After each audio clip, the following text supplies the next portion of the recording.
اعوذ باللہ من الشیطان الرجیم بسم اللہ الرحمن الرحیم وبہ نستعین وہو خیر ناصر ومعین الحمد لأہلہ والصلاة علی اہلہا اما بعد قال رسول اللہ صلی اللہ علیہ وآلہ وسلم یا ابا ذر اعبد اللہ کأنک تراہ فإن كنت لا تراه فإنه يراك وأول العبادة معرفة الله ثم الإيمان بي والإقرار أن الله أرسلني بشيرا ونذيرا ثم حب أهل بيتي۔ رسول کریم صلی اللہ علیہ وآلہ وسلم جناب ابو ذر سے ارشاد فرماتے ہیں کہ اے ابو ذر، اللہ کی عبادت اس طرح کرو جیسا کہ تم اسے دیکھ رہے ہو، اور اگر تم اسے نہیں دیکھ رہے تو یقین جانو وہ ہستی، وہ ذات تمہیں دیکھ رہا ہے۔ اور یہ کہ اول عبادت کا پہلا درجہ اس اللہ کی معرفت ہے، پھر اس کے بعد مجھ پر ایمان اور یہ اقرار کہ اللہ نے مجھے اس کائنات میں بشیر اور نذیر رسول بنا کر بھیجا، اور پھر میرے اہل بیت کی محبت، وہ اہل بیت جن سے اللہ نے رجس کو دور کر دیا اور ان کو پاک و پاکیزہ بنایا۔ یعنی عبادت، بندگی، اس کا پہلا درجہ معرفت خدا ہے، اور معرفت خدا وحدہ لا شریک جتنا زیادہ ہوگی، لطف عبادت و بندگی بھی اس قدر زیادہ ہوگی۔ جیسے ایک عام بادشاہ کی عظمت و ہیبت جب اس کے ذہن میں ہوتی ہے تو اس کے سامنے کھڑا ہونے والا بندہ، اس کی کیفیت بھی اسی ہیبت و طاقت اور رعب کی وجہ سے ہوتی ہے۔ یہ معرفت عام معرفت ہے، اور جتنا انسان کے اندر اس اللہ وحدہ لا شریک کی معرفت کا زیادہ اثر ہوگا تو لطف عبادت بھی اتنا ہی زیادہ ہوگا۔ امیر المومنین علی ابن ابی طالب علیہ السلام سے کہا گیا کہ آپ اس کی عبادت فرما رہے ہیں جسے دیکھا ہی نہیں، تو کیسے؟ آپ نے فرمایا میں ایسے رب کی عبادت نہیں کرتا جسے دیکھا نہ ہو، یعنی جس کی مجھے معرفت نہ ہو۔ نہیں، ایسا نہیں ہے، بلکہ میں معرفت اور یقین کے اس درجے پر فائز ہوں، اور اس یقین اور معرفت کے اس درجے کی وجہ سے میں اس ذات وحدہ لا شریک کی عبادت کرتا ہوں۔ میں نے بصارت سے نہیں بلکہ اپنے رب کو بصیرت سے پایا۔ اگر ہمارا بصیرت سے اس کو پانا نہیں تو یقین یہ بھی لازم ہے کہ ہمیں اس یقین کی منزل پر ہونا چاہیے کہ ہم اگر اس کی بصیرت نہیں رکھتے، لیکن یہ یقین اور یہ ادراک کم از کم ضروری ہے کہ وہ ہمیں دیکھ رہا ہے،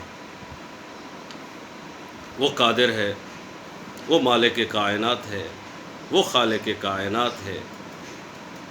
اگر یقین کی یہ منزل بھی حاصل ہو جائے تو یہ عین تقویٰ ہے۔ پھر دیکھیں کہ آپ کی جنت کس طرح منتظر ہے، بلکہ جنت جو ہے وہ ایک معمولی چیز ہے۔ میں کہا کرتا ہوں کہ جنت مانگنے کی چیز نہیں، جنت بانٹنے کی چیز ہے۔ آپ جنت کے منتظر نہ بنیں، بلکہ ایسا کردار اپنائیں کہ جنت آپ کی منتظر بنے۔ نمازی کی، روزہ دار کی، شب زندہ دار کی، یتیم پرور کی، حقوق دینے والے کی، آپ پر جن کے حقوق ہیں آپ ان کو ان کے حقوق دیں۔ اسلام کا حق ہے، اولاد کے حقوق ہیں، اساتذہ کے حقوق ہیں، حق اسلام ہے، اس پر عمل پیرا ہونا۔ اولاد کی تعلیم اور تربیت، یہ اولاد کا آپ پر حق ہے، اور اولاد کا آپ پر حق یہ ہے کہ وہ آپ کے احترام کو بلوز خاطر رکھیں۔ اسلام کا یہ حق ہے کہ آپ کے اصول، ان کے اصول پر، اس کے احکامات پر عمل کریں۔ ابو ذر سے رسول اعظم نے عبادت کا دوسرا درجہ یہ ارشاد فرمایا کہ پہلا درجہ تو معرفت کا، عبادت کا، اس اللہ کی معرفت ہے، اور دوسرا درجہ یہ کہ یہ یقین رکھو کہ میں اس کائنات میں ہادی، رسول، بشیر، نذیر بنا کر بھیجا گیا ہوں۔ میرا ہر عمل اللہ کے حکم کی اطاعت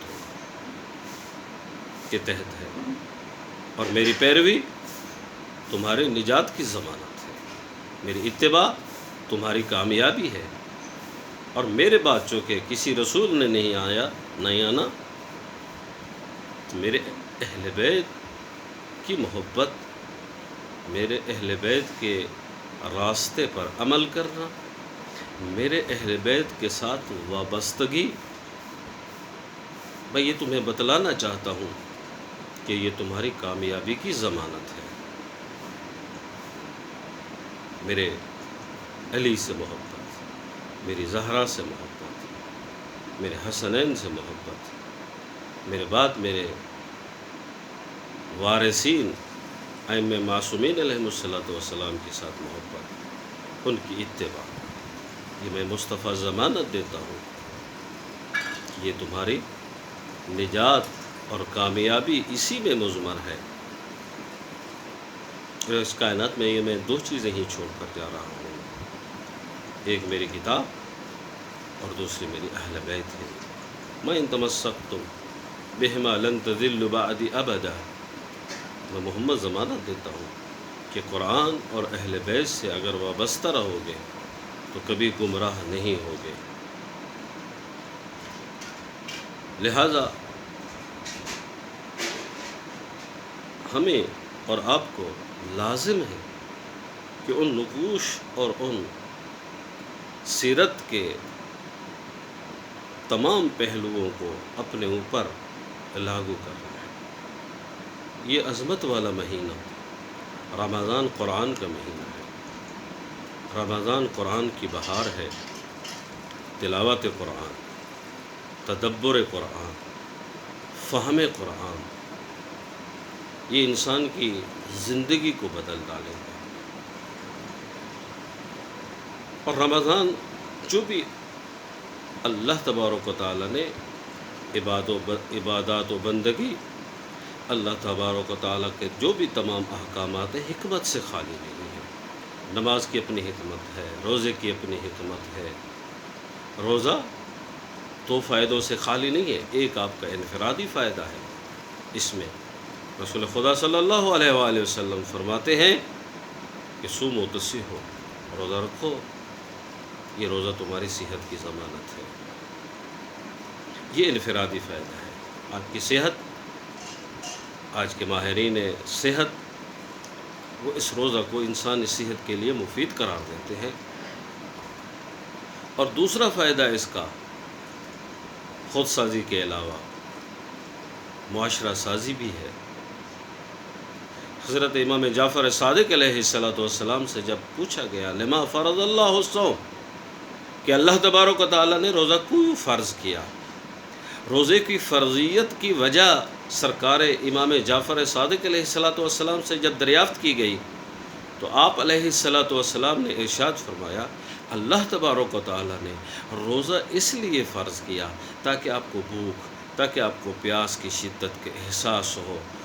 یہ تو آپ اپنی خود سازی یا اپنے اللہ کی رضا کے لیے اپنے اوپر ایک مشق کے ذریعے، صبر اور استقامت کے ذریعے رضا خدا کے لیے کھانا پینا چھوڑ دیتے ہیں، لیکن جو بھوک اور افلاس، جو فقر اور تنگ دستی کی وجہ سے لوگ ان چیزوں سے محروم ہوتے ہیں، تو وہ احساس جب آپ کے اندر پیدا ہو، وہ احساس جب آپ کے اندر عیاں ہو کہ جس طرح میں بھوک اور پیاس کو تو رضا خدا کے لیے برداشت کیے ہوئے ہوں، یہ وہ لوگ جو فقر کی وجہ سے بھوکے ہیں، پیاسے ہیں، مجھے چاہیے کہ میں ان کی مدد کروں۔ تو وہ احساس ہی انسان کے روزے کا فلسفہ ہے۔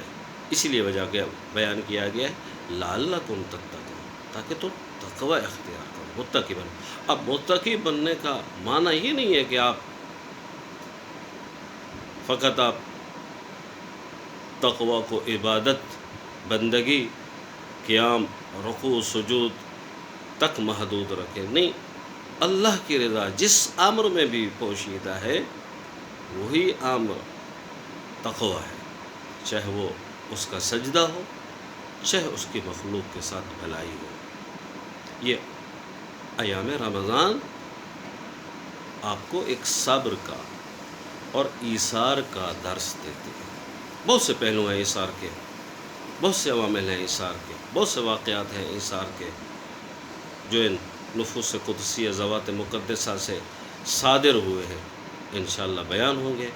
لہذا یقین جانیے جب آپ عبادت کے مفہوم کو اور مقصد کو اس کی روح کے مطابق سر انجام دیں گے، اس کی حکمت کے مطابق سر انجام دیں گے، تو آپ کو اللہ تبارک و تعالیٰ اس کا اجر بھی اتنا عطا فرمائے گا۔ وما علینا الا البلاغ المبین۔ اللہم صلی علی محمد و آل محمد۔